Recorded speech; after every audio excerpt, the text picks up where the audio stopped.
current refrigerants we use are environmentally damaging. We control as much as we can, as most licensed technicians would understand.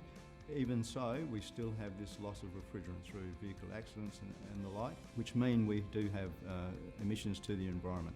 R1234YF and carbon dioxide refrigerants have very low carbon footprints, and the handling of them does not require a refrigerant handling licence.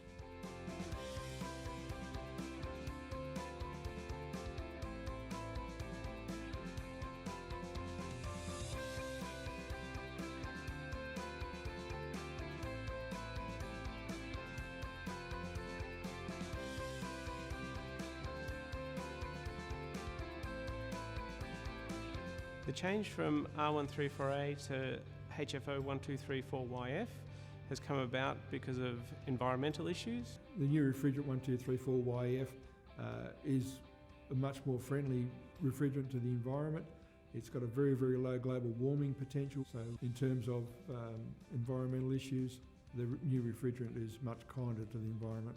If you're working on 134A vehicles at the moment and you wish to transition to working on 1234YF vehicles, you will need to purchase the appropriate new equipment to work with that refrigerant.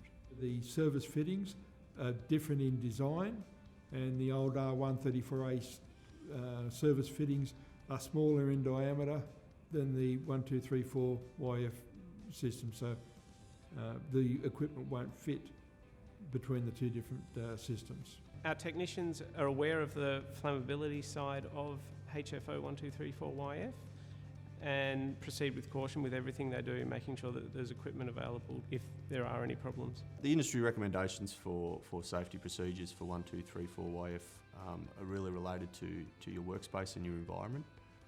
Well ventilated areas to vent the mildly flammable refrigerant is necessary.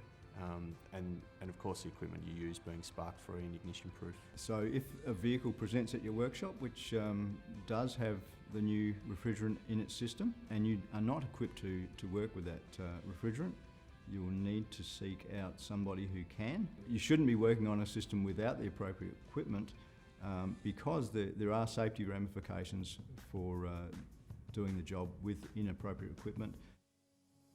R744 is a natural refrigerant. It's carbon dioxide in a refined state, and its properties for refrigeration are reasonably good. At this stage, it's dictated that the Australian market will probably see the first significant volume of CO2 in the early 2020s to mid-2020s. It is non-flammable, so those issues aren't a problem, but its pressure is a major issue.